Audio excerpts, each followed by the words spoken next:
Assalamualaikum warahmatullahi wabarakatuh. Nama saya Namas Nauli dari SI 18, Sistem Informasi 18. Saya akan menjelaskan tugas 2 dari rekayasa perangkat lunak sistem informasi, yaitu dengan merangkum materi 1 sampai materi 15.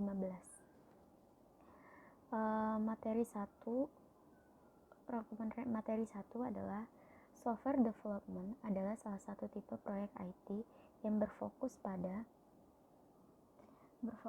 penciptaan atau pengembangan perangkat lunak. Software development dapat didetailkan lagi menjadi proses 1. Penciptaan software untuk memenuhi kebutuhan manusia, 2. Desain software, 3. Pengembangan software aplikasi perusahaan, atau 4. Pengembangan platform. Software development biasanya akan melakukan hal yang sama ketika mendapatkan persoalan sederhana yang membutuhkan solusi komputasi, berpikir sejenak menghadap komputer, dan kemudian mulai mengetik baris demi baris kode. Tidak ada kertas-kertas yang memuat perancangan arsitektur dan algoritma secara rinci, karena semua rancangan itu ada di dalam kepala. Kemudian jenis software, ada software generik, yaitu perangkat lunak standar yang diproduksi oleh perusahaan pengembangan dan dijual pada pasar terbuka ke siapapun yang membelinya. Ada software pesanan, perangkat lunak yang dikembangkan khusus dan disesuaikan dengan kebutuhan pelanggan. Dan jenis software system, software real time, software bisnis, software teknik dan ilmu pengetahuan, software tertanam, software komputer personal, software kecerdasan buatan, dan software mobile. Jenis softwarenya melalui lisensi ada proprietary software atau open source software. Open source software adalah software yang source kodenya terbuka dan didistribusikan dalam satu format lisensi yang memungkinkan pihak lain secara bebas memperbanyak dan memodifikasi source kode atau informasi di dalamnya. Hak cipta tetap ada, tapi lisensi memungkinkan orang lain bebas untuk menggunakan dan memodifikasi software tersebut. Jenis lisensi open source software: General Public Lisensi, BSD License, MIT License, dan Mozilla Public License. Dan di sini ada proprietary software, adalah software yang source kodenya tertutup dan didistribusikan dengan suatu format lisensi yang membatasi pihak lain untuk menggunakan, memperbanyak, dan memodifikasi. Lisensi proprietary software memungkinkan orang lain menggunakan software yang kita buat dengan diikuti penyerahan royalti atau uang ke pemilik hak ciptanya. Dan perangkat lunak berdasarkan fungsionalnya itu ada interfacing, atau perangkat lunak ini menghubungkan suatu perangkat keras tertentu seperti hardware driver interface dengan perangkat keras lainnya. Dan ada operating system, perangkat lunak yang menjalankan sistem komputer dan merupakan interface dari sistem komputer dan program aplikasi yang berjalan di atasnya. Dan ada program aplikasi, program ini digunakan untuk keperluan tertentu yang tujuannya membantu pekerjaan manusia menjadi lebih mudah. Program ini juga banyak dibahas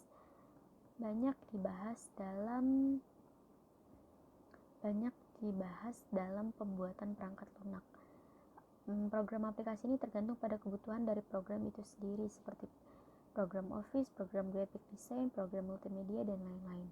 Peranan perangkat lunak: 1. Menggantikan peran manusia, 2. Memperkuat peran manusia, 3. Restrukturisasi peran manusia, dan 4. Hiburan dan permainan. Karakteristik perangkat lunak yaitu mempunyai daya guna yang tinggi, mempunyai kinerja sesuai fungsi yang dibutuhkan pemakai, mampu diandalkan, mudah dirawat atau diperbaiki, lebih efisien, mempunyai antarmuka yang menarik, dan mempunyai siklus hidup yang cukup lama.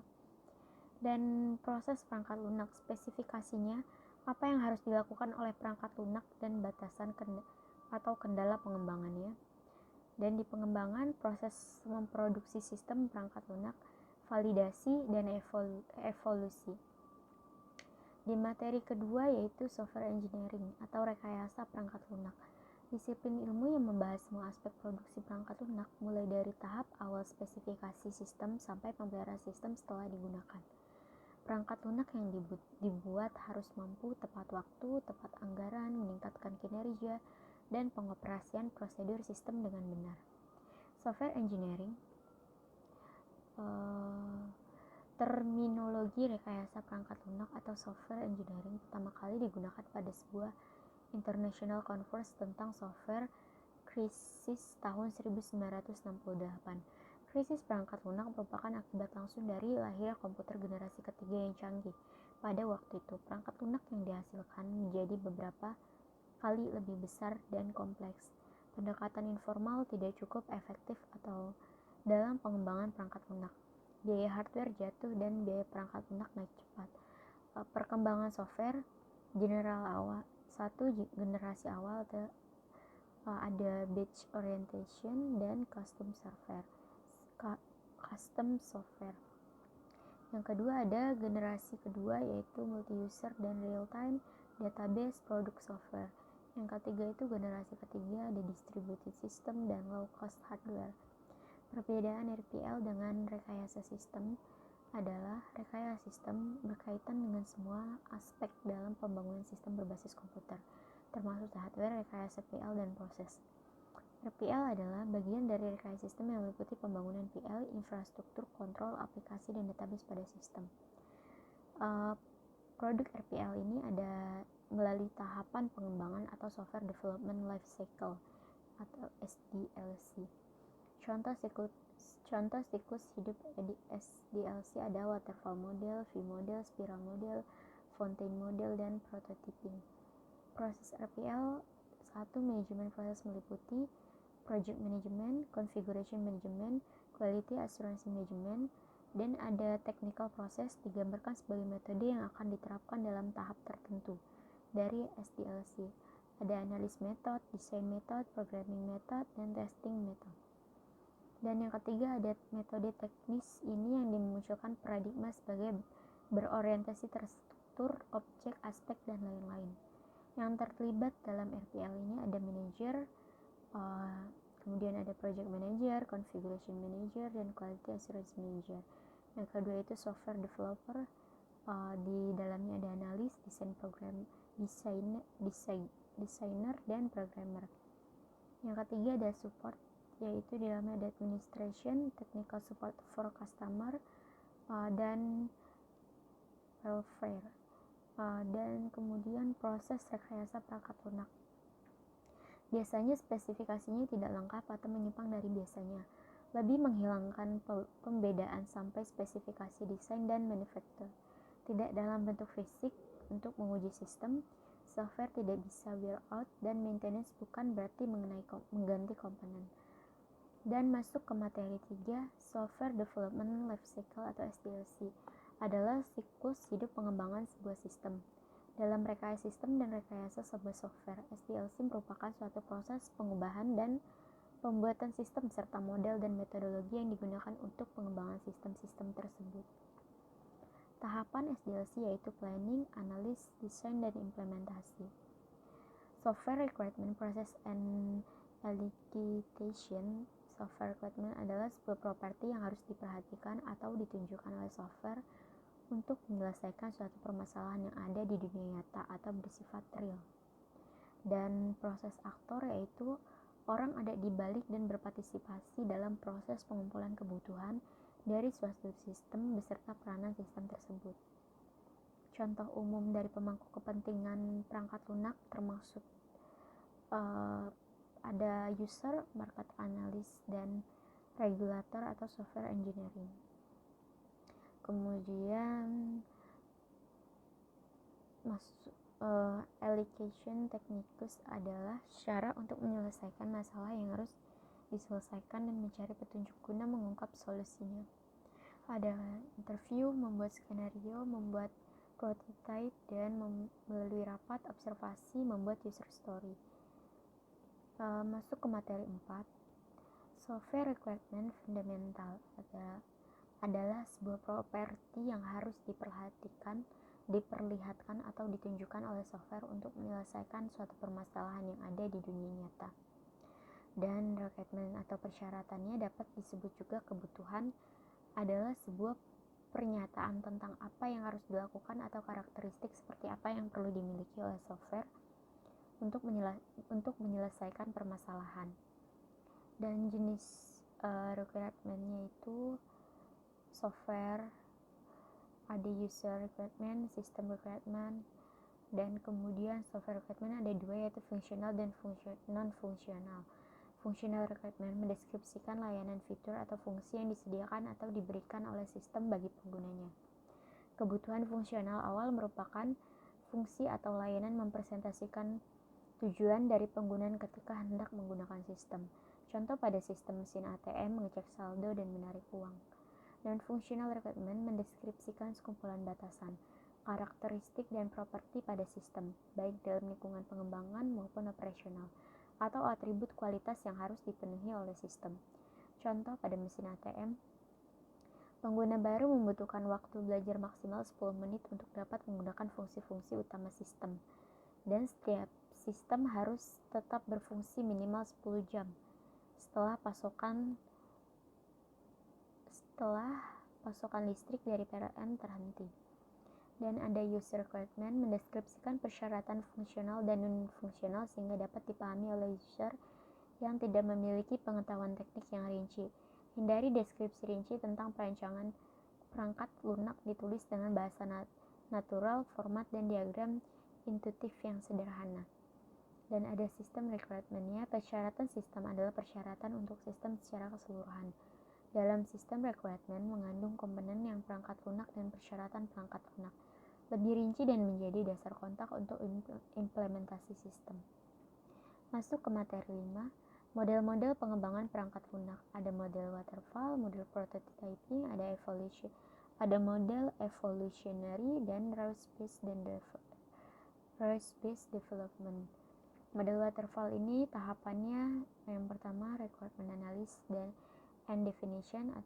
Di situ ada pembentukan kebutuhan, dan yang kedua system and software design.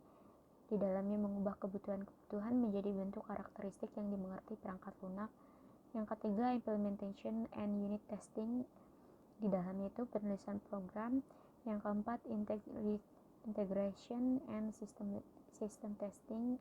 Di dalamnya itu memeriksa program dan mencari kesalahan. Yang kelima itu operation dan maintenance. Di dalamnya itu pemeliharaan sistem dan menambahkan fungsi. Dan kemudian ada model prototyping. Tahapan prototype adalah pengumpulan kebutuhan, membangun prototyping, evaluasi prototyping, mengkodekan sistem, dan kemudian ada model evolutionary. Di sini yaitu bersifat iteratif atau mengandung perulangan. Hasil prosesnya berupa produk yang makin lama makin lengkap sampai versi terlengkap dihasilkan sebagai produk akhir dari proses. Proses terbagi menjadi dua, yaitu model incremental merupakan hasil kombinasi elemen-elemen dari model waterfall yang diaplikasikan secara berulang, dan kemudian ada model spiral atau model BOM, yaitu model ini mengadaptasikan dua model perangkat lunak yang ada, yaitu model prototyping dengan pengulangannya dan model waterfall dengan pengendalian dan sistematikanya. Dan kemudian ada rules-based development adalah restrukturisasi atau menulis ulang sebagian atau keseluruhan dari sistem yang telah ada tanpa mengubah fungsionalitasnya. Tujuannya adalah mengurangi resiko dan mengurangi biaya. Kemudian biaya untuk re-engineeringnya sering lebih kecil dibanding membangun SP baru. Materi ke-6 itu desain. Desain merupakan representasi dari sesuatu yang akan dibangun. Dalam dunia software engineering akan menggunakan model-model standar untuk proses desain. Fokus pada 4 area utama, yaitu data, arsitektur, komponen, dan user interface. Software design yaitu perancangan perangkat lunak merupakan proses yang berulang untuk mengartikan requirement menjadi blueprint untuk membangun perangkat lunak. Dan kemudian tahapan pada SDLC di mana software requirement dianalisis menjadi sebuah deskripsi sebagai dasar pembangunan software. Konsep desain itu ada abstraction, refinement, modularity, software arsitektur, control struktur partitioning, data struktur, software, prosedur, dan information hidden. Dan aktivitas pada desain itu desain arsitektur aplikasi, ada desain interface.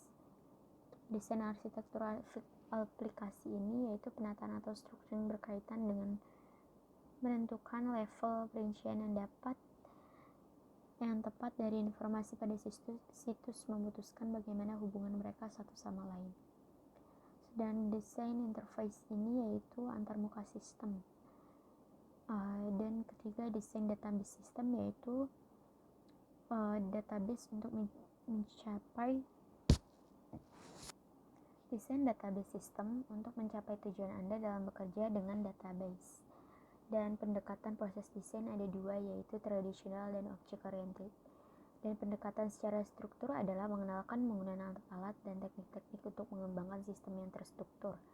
Kemudian pendekatan secara object oriented adalah pemrograman berorientasi objek, merupakan paradigma pemrograman yang berorientasikan kepada objek. Kemudian materi 7-nya itu struktur dan arsitektur perangkat lunak.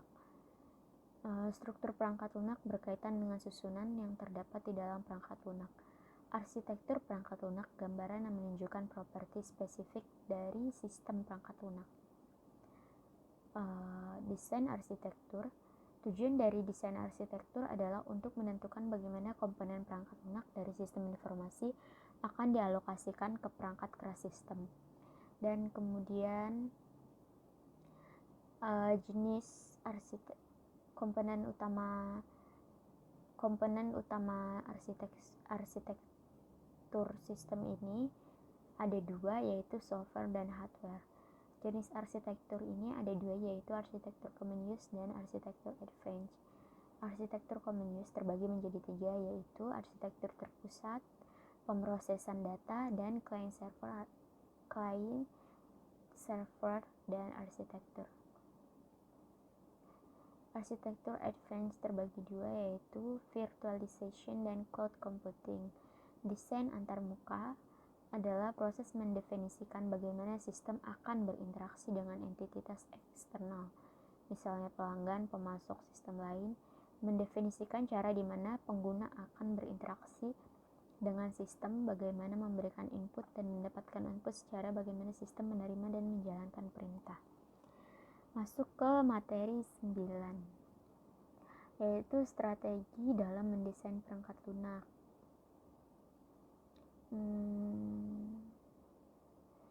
Di sini ada function oriented, yaitu bergantung pada penguraian sistem menjadi sekumpulan fungsi yang saling berinteraksi dengan fungsi-fungsi terpusat yang dibagikan menjadi fungsi-fungsi ini. Strategi ini telah dipraktikkan secara informal sejak pemrograman dimulai. Program ini didekomposisi menjadi subroutine yang bersifat fungsional. Dan fungsi oriented dan model terbagi menjadi data flow diagram. DFD adalah alat pembuatan model yang memungkinkan professional system untuk menggambarkan sistem sebagai suatu jaringan proses fungsional yang dihubungkan dan satu sama lain dengan alur data baik secara manual maupun komputerisasi. DFD ini sering disebut juga dengan nama bubble chart, bubble diagram, model proses, diagram alur kerja, atau model fungsi notasi atau simbol DFD.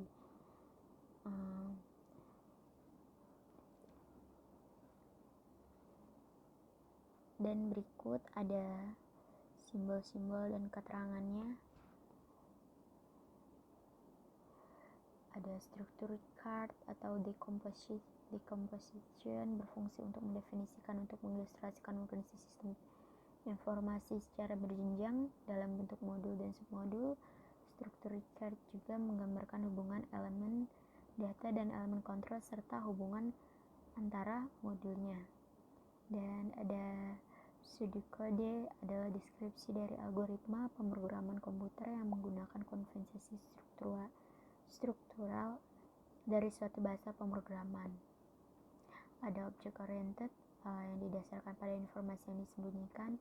Sistem dilihat sebagai sekumpulan objek yang berinteraksi, objek berkomunikasi, dan memanggil layanan ditawarkan oleh objek lain memungkinkan objek diimplementasikan. Ada data struktur desain. Perancangan database adalah proses untuk menentukan isi dan pengaturan data yang dibutuhkan untuk mendukung berbagai rancangan sistem. Dan ada komponen basis desainnya, merupakan sebuah perancang berdasarkan kumpulan komponen yang dibangun dalam suatu sistem basis data atau database. Dan di sini ada komponen sistem basis data terdiri dari 6 komponen, yaitu perangkat keras atau hardware dalam sistem komputer. Dalam pengolahan basis data digital, perangkat utama sebagai pengolah data adalah komputer. Perangkat lunak aplikasi atau software lain yang mendukung dan bersifat opsional. Perangkat lunak digunakan untuk mendukung proses pengelolaan basis data, misal basis pemrograman C atau basis Pascal. Sistem operasi atau operating system. Sistem operasi merupakan perangkat lunak yang digunakan untuk mengelola aplikasi basis data dan penggunaan sumber daya komputer. Basis data lain yang mempunyai keterkaitan dan hubungan dengan basis data itu sendiri.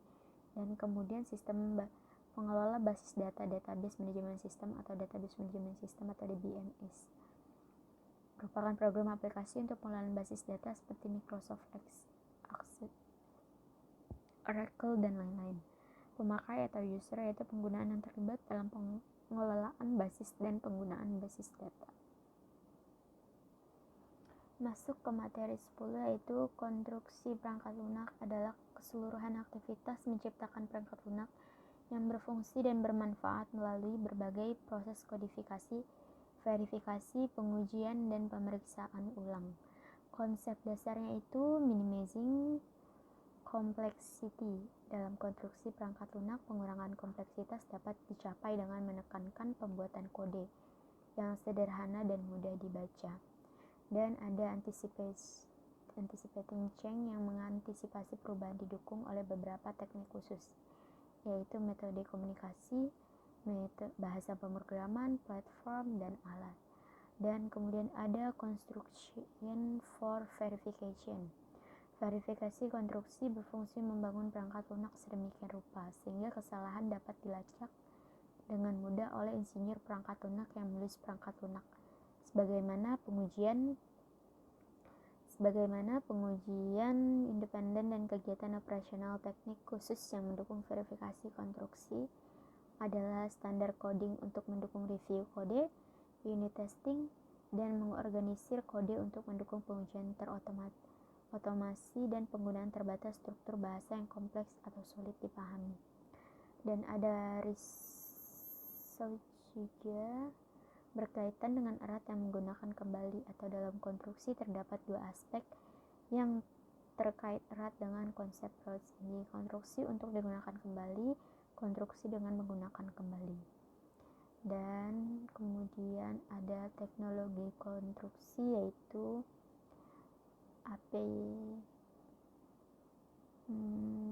ada API design atau use adalah sekumpulan perintah fungsi serta protokol yang dapat digunakan oleh programmer saat membangun perangkat lunak untuk sistem operasi atau sistem tertentu. Dan kemudian ada object oriented runtime, yaitu dengan mengimplementasikan object oriented maka dapat memanfaatkan konsep yang ada seperti. Dan kemudian ada parameterization and generic, dikenal dengan template-nya C++, kelas abstraknya Java, dan mendefinisikan sebuah tipe atau kelas tanpa perlu menentukan secara spesifik isinya. Dan kemudian ada software testing, adalah proses eksekusi suatu program dengan maksud menemukan kesalahan.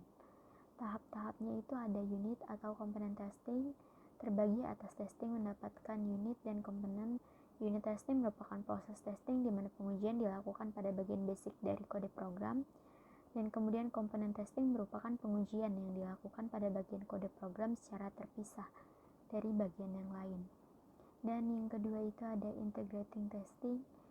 Setelah unit komponen testing dijalankan, langkah selanjutnya adalah memeriksa bagaimana unit-unit tersebut bekerja sebagai kombinasi, bukan lagi sebagai unit individu.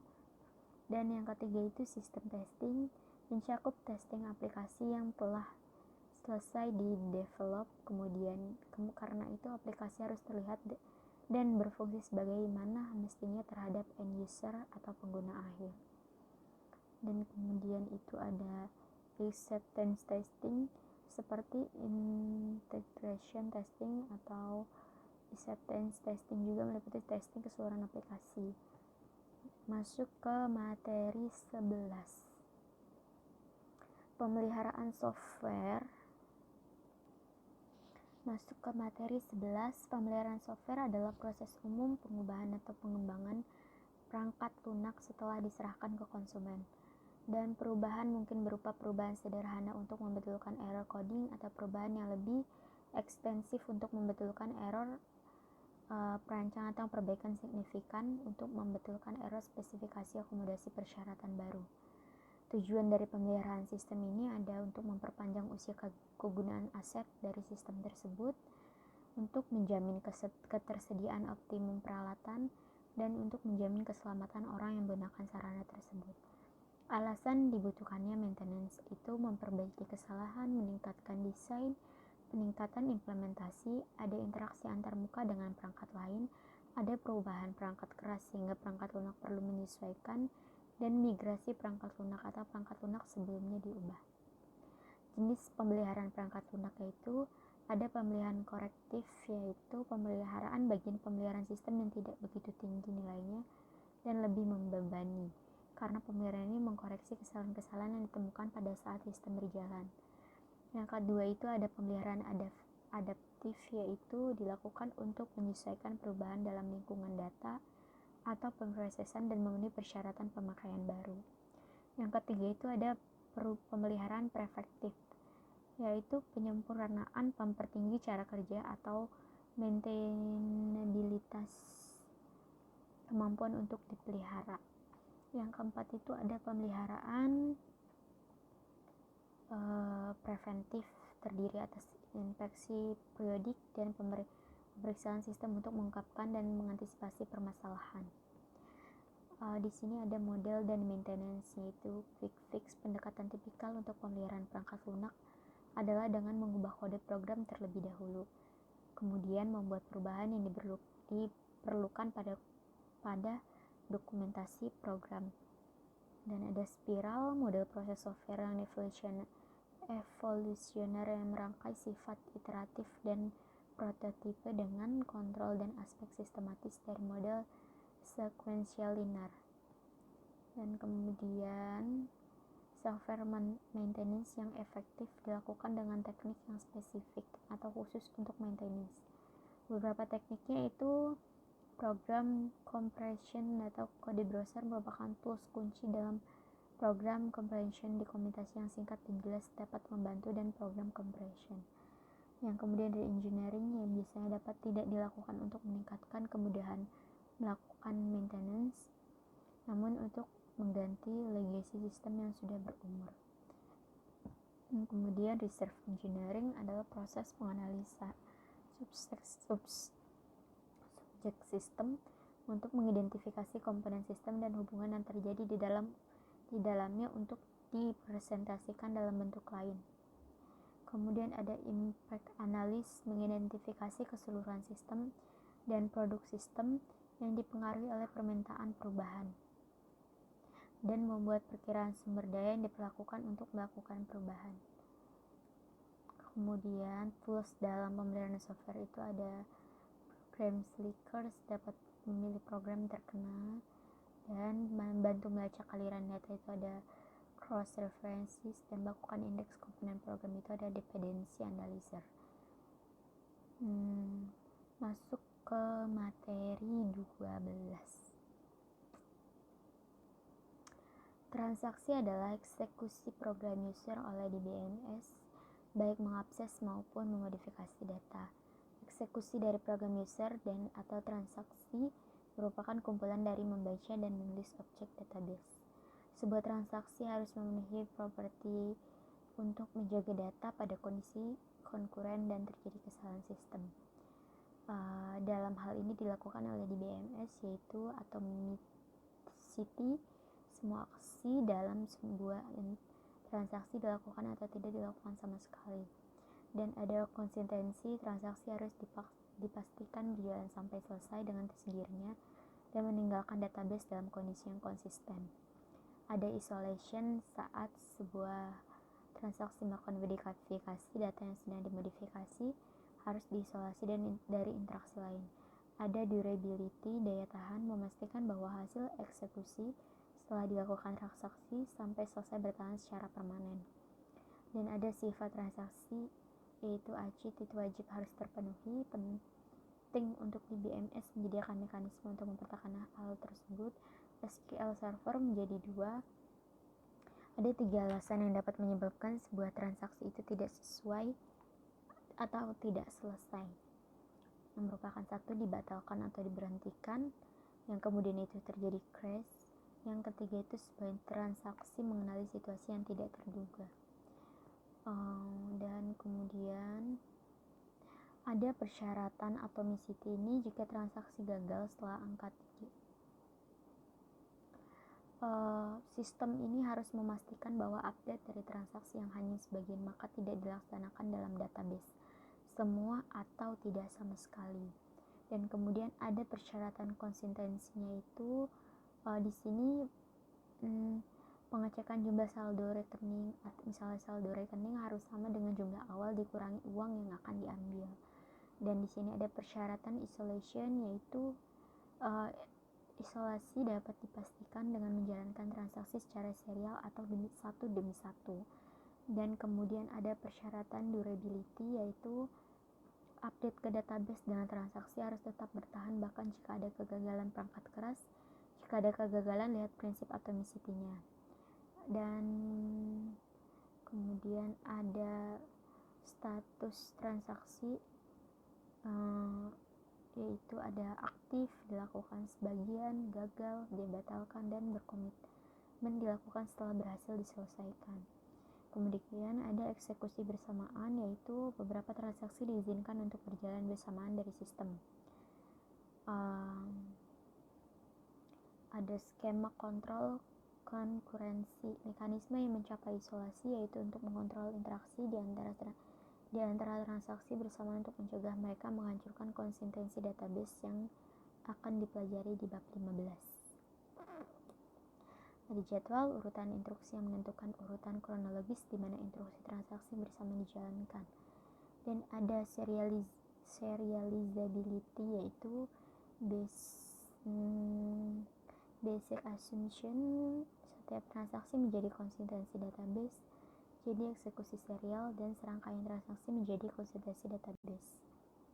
Ada tampilan transaksi yang disederhanakan, ada cascading rollback atau rollback bertingkat, ada kontrol konkurensi, ada juga tingkat konsistensi yang lemah dan tingkat konsistensi dalam SQL 92. Definisi transaksi dalam SQL. Bahasa manipulasi data harus menyertakan konstruksi untuk menentukan kumpulan tindakan yang terdiri dari transaksi. Dalam SQL, transaksi dimulai secara implisit. Transaksi dalam SQL diakhiri dengan komit pekerjaan melakukan transaksi saat ini dan memulai yang baru. Di hampir semua sistem database secara default, setiap pernyataan SQL juga melakukan secara implisit jika dijalankan dengan sukses. Dan ada test for view serializability, yaitu tes grafik pretest untuk konflik tidak dapat digunakan secara langsung untuk menguji view serializability-nya. Eksistensi untuk menguji kemampuan serialnya ini tampilkan memiliki biaya eksponensial dalam ukuran grafik prioritas. Dan kemudian di materi 13 tentang kualitas software, dasar kualitas perangkat lunak, dan kemudian ada kualitas software manajemen proses dan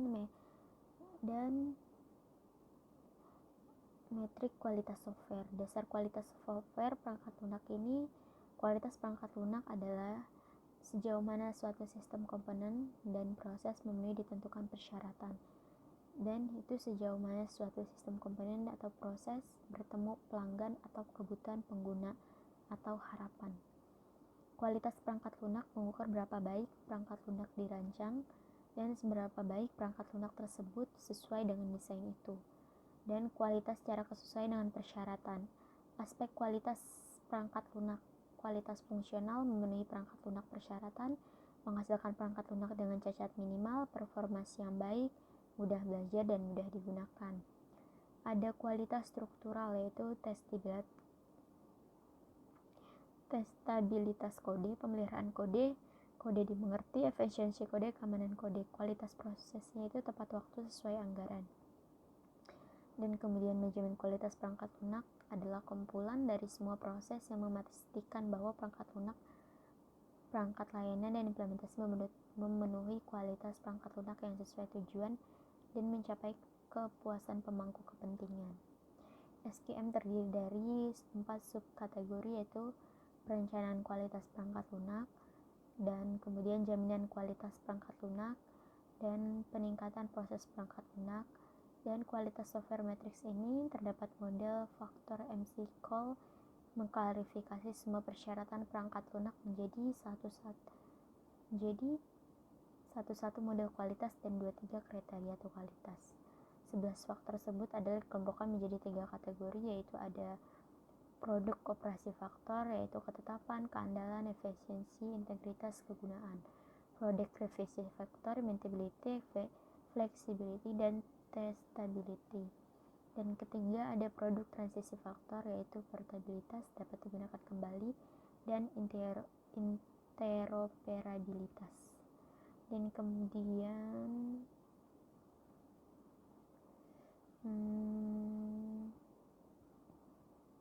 materi, kita masuk ke materi 14. Konfigurasi perangkat lunak manajemen atau SCM. Menunjukkan konfigurasi perangkat lunak, pengelolaan sistem perangkat lunak yang berkembang, pengendalian biaya yang terlibat dalam membuat perubahan pada suatu sistem. Apa itu SCM? Perangkat lunak disiplin atau belajar dalam bidang manajemen dalam proses rekayasa perangkat lunak untuk mengembangkan baseline-nya. Deskripsinya SCM mencakup disiplin dan teknik menginisiasi atau memulai, mencapai, dan mengendalikan perubahan pada produk perangkat lunak selama dan setelah proses direkayasa perangkat lunak. Kemudian standar disetujui oleh ANSI ini ada paket manajemen konfigurasi perangkat lunak, ada panduan manajemen konfigurasi perangkat lunak. Aktivitas manajemen konfigurasi perangkat lunak ini ada identifikasi item konfigurasi, ada manajemen promosi, manajemen rilis, manajemen cabang, manajemen varian, dan ubah manajemen. Tidak ada aturan yang tetap. Fungsi SCM ini biasanya dilakukan dengan cara yang berbeda, secara formal dan informal, tergantung pada jenis proyek dan fase siklus hidup. Dan kemudian ada identifikasi item konfigurasi, modelan sistem sebagai satu set komponen yang harus berkembang, promosi pengelolaan atau pembuatan versi untuk pengembangan lain, melepaskan pengelolaan, pembuatan versi untuk klien dan pengguna. Cabang pengelolaan ini manajemen pengembangan bersama, varian pengelolaan ini pengelolaan versi berbeda untuk hidup berdampingan, dan ubah manajemen ini penanganan, persetujuan dan pesan dari pemerintah, permintaan perubahan. Kemudian ada terminologi di SCM yaitu item konfigurasi. Definisinya adalah agregasi perangkat lunak atau perangkat keras atau perangkat lunak entitas yang mengatur kata bahasa dan sebagai tata bahasa tunggal dalam proses manajemen data. Dan item mengatur perangkat lunak tidak hanya segmen kode program, tetapi semua jenis dokumen yang sesuai dengan pengembangan, misalnya semua jenis file kode, driver untuk tes, analisis untuk dokumen desain, manual penggunaan atau pengembangan, dan kemudian konfigurasi sistem. Dan kemudian ada direktori SCM. Direktori programmer ini perpustakaan untuk menampilkan entitas perangkat lunak yang baru dibuat atau dimodifikasi. Ada direktori master yaitu pengelolaan baseline saat ini dan untuk mengontrol perubahan yang dibuatnya. Dan ada tempat penyimpanan perangkat lunak, arsip untuk berbagai baseline yang dirilis untuk penggunaan umum. Dan kita masuk ke materi 15. Alat SCM, perangkat lunak untuk kontrol versi, wayang, koki, dan perencanaan manajemen konfigurasi perangkat lunak dimulai selama fase awal proyek dan kemudian ada hasil dari tahap perencanaan SCM adalah rencana manajemen konfigurasi perangkat lunak yang mungkin diperpanjang atau direvisi selama sisa proyek.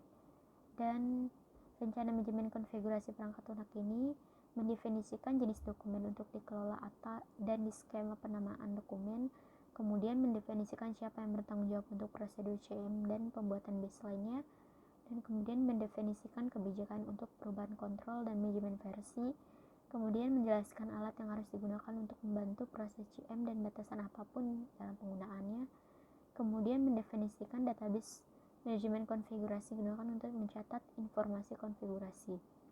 Garis besar rencana manajemen konfigurasi perangkat lunak ini ada perkenalan, manajemen aktivitas, jadwal, sumber daya, pemeliharaan, dan kemudian ada SCMP bagian.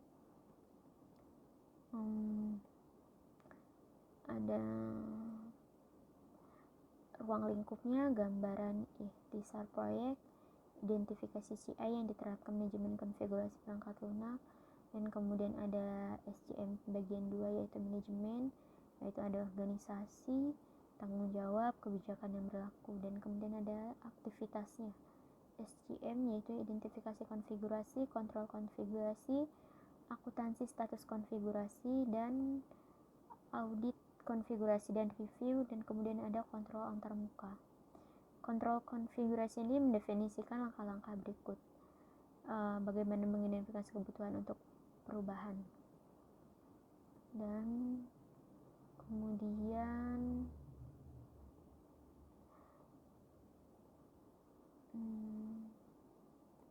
ada audit konfigurasi dan review, yaitu mengidentifikasi audit dan tujuan untuk proyek tersebut.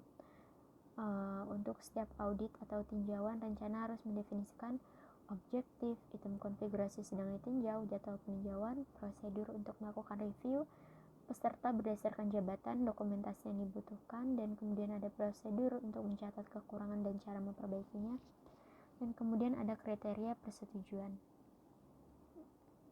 Mungkin cukup sampai di sini penjelasan saya tentang materi 1 sampai materi 15 dari mata kuliah RPLSI. Kurang lebihnya saya mohon maaf. Wabillahi taufiq wal hidayah. Wassalamualaikum warahmatullahi wabarakatuh.